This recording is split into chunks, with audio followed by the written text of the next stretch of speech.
আপনি যদি আল্লাহর প্রতি খুব ভালো হন কিন্তু আপনার বাবা মায়ের প্রতি খুব খারাপ হন, তার মানে আপনি আসলে আল্লাহর প্রতিও খুব খারাপ। আল্লাহ আজ্জাজাল্লাহ আপনাকে দায়িত্ব দিয়েছেন আপনার বাবা মায়ের প্রতি, আপনার স্ত্রীর প্রতি, আপনার সন্তানদের প্রতি, আপনার ভাইয়ের প্রতি, আপনার বোনের প্রতি, মানবতার প্রতি। আর আপনি যদি সেগুলো পূরণ না করেন তবে আল্লাহ আপনাকে যে দায়িত্ব দিয়েছেন তা আপনি অবজ্ঞা করলেন। তাই আমাদেরকে সেই অধিকার এবং সেই বাধ্যবাধকতাগুলোও সাধ্যমতো পূরণ করতে হবে। কিন্তু এটা নিয়ে কথা বলা খুবই কঠিন। এটা নিয়ে কথা বলা কঠিন কারণ উদাহরণস্বরূপ আমি যদি বাবা মায়ের অধিকার সম্পর্কে এই খুতবাটি দিতাম, সেক্ষেত্রে শ্রোতাদের মধ্যে তো সন্তানরাও থাকবে এবং পৃথিবী জুড়ে এমন অনেক সন্তান রয়েছে যারা তাদের বাবা মায়ের দ্বারা নির্যাতিত হয়েছে। এটা একটা বাস্তবতা। এমন বাবা মা আছেন যারা ভালো বাবা মা নন। এটা একটা বাস্তবতা। আর তারা যখন এই আলোচনা শুনবে যে বাবা মায়ের প্রতি কতটা ভালো হতে হবে, 1 মিনিট, তারা তো আমার জন্য কিছুই করেনি। তারা কি করেছে? তারা তো আমার উপর নির্যাতন করেছে। এমন বাবা মা আছেন যারা শারীরিকভাবে নির্যাতন করেন, মানসিকভাবে নির্যাতন করেন, সব ধরনের নির্যাতনই ঘটে থাকে। কেন তারা এখন অগ্রাধিকার পাবে? তাই যখন কেউ এক পক্ষের কথা শোনে তখন মন খারাপ করে বলে, কেন আপনি অন্য দিকটা তুলে ধরলেন না? একইভাবে আমি যদি আজকের খুতবাটি স্বামীর অধিকার নিয়ে দিতাম, তাহলে অনেক স্ত্রীরা মন খারাপ করতেন। আমাদের দিকটার কি হবে? কেন আমি তাকে এত সব অধিকার দেব? সে কি করেছে? আর আমি যদি পুরুষদের জন্য এটা করতাম এবং বলতাম এগুলো হলো নারীদের প্রতি আমাদের দায়িত্ব, তখন পুরুষরা মন খারাপ করত। হ্যাঁ ঠিক আছে, আমার এত সব দায়িত্ব আছে, কিন্তু সে তো সারাক্ষণ অশান্তি তৈরি করে, সেটা নিয়ে তো আপনি কিছুই বললেন না। আমাদের কি করা উচিত? জানেন কি ঘটে? এই অধিকার এবং দায়িত্বগুলোর কোনোটি নিয়ে আলোচনা করার সময় আমাদের মনে সবসময় একটা ক্ষোভ কাজ করে, সবসময় এই আত্মরক্ষার প্রবণতা কাজ করে, আমাদের মধ্যে এই ধরনের প্রবণতা কাজ করে। তা আমি প্রথমে সেই বড় অথচ অনুচ্চারিত বিষয়টি নিয়েই কথা বলতে চাই। আজকের খুতবাটি মূলত পুরুষদের দায়িত্ব নিয়ে, এবং এটি আসলেই কিছু পুরুষকে বেশ বিরক্ত করবে।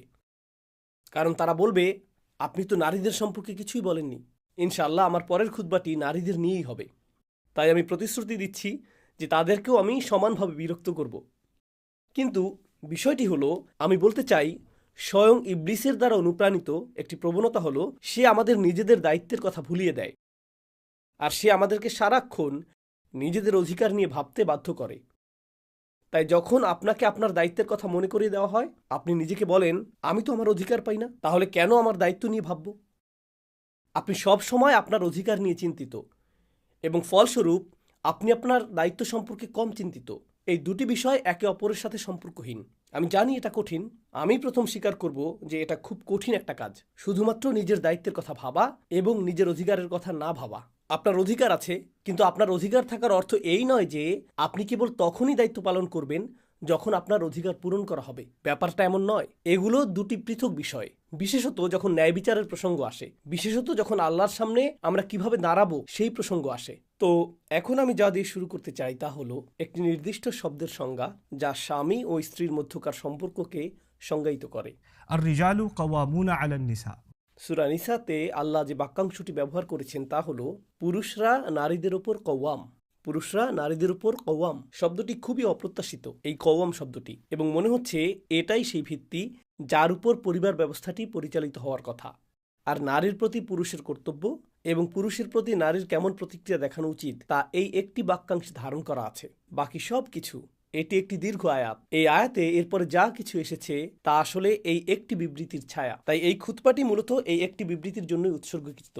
الرجال قوامون على النساء। এবং মৌলিক এই শব্দটি আপনার এবং আমার জন্য এটি কি অর্থ বহন করে? কওয়াম শব্দটি আরবি শব্দ কিয়াম থেকে এসেছে, যার অর্থ দাঁড়ানো, এবং এর বেশ কয়েকটি অর্থ রয়েছে। এটি আরবি ভাষার অত্যন্ত সাবলীল শব্দগুলোর মধ্যে একটি। শব্দটি বাছাইয়ের ক্ষেত্রে আল্লাহ অসাধারণ বিজ্ঞতার প্রকাশ ঘটিয়েছেন। আপনি আরও অনেক শব্দ ব্যবহার করতে পারেন, কিন্তু বিশেষত এই শব্দটি যে জিনিসগুলো এটিকে অনন্য করে তুলেছে তার মধ্যে একটি হলো এই শব্দটি এবং আল্লাহর একটি নাম একই শব্দমূল থেকে এসেছে।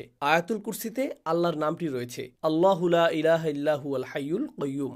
এই কাইয়্যুম এবং কওয়াম শব্দ দুটি আসলে একই উৎস থেকে এসেছে। আমি একটি কারণে বিষয়টি উল্লেখ করেছি। আমি এটি উল্লেখ করেছি কারণ যেহেতু আল্লাহর নাম ব্যবহার করা হয়েছে কাইয়্যুম, তাই এই নামের সৌন্দর্য অবলোকন করার জন্য আমাদেরকে এই নামটিকে তার সকল অর্থে পরিপূর্ণরূপে বুঝতে হবে। এবং এছাড়াও এই শব্দটি নিজেই এখন পবিত্র হয়ে উঠেছে, এবং এর কিছু অর্থ সরিয়ে নেওয়া বা এমন কোনো অর্থ যোগ করা যা এতে নেই, এটি হবে ধর্মদ্রোহিতা। যেহেতু এটি পবিত্র এবং এটি স্বয়ং আল্লাহর নামগুলোর একটি, এটি থেকে উদ্বুদ্ধ বৈশিষ্ট্যগুলো অনুকরণ করা আমাদের কর্তব্য। এখন এই অর্থগুলোর মধ্যে প্রথমটি নাকিদুল জুলুস।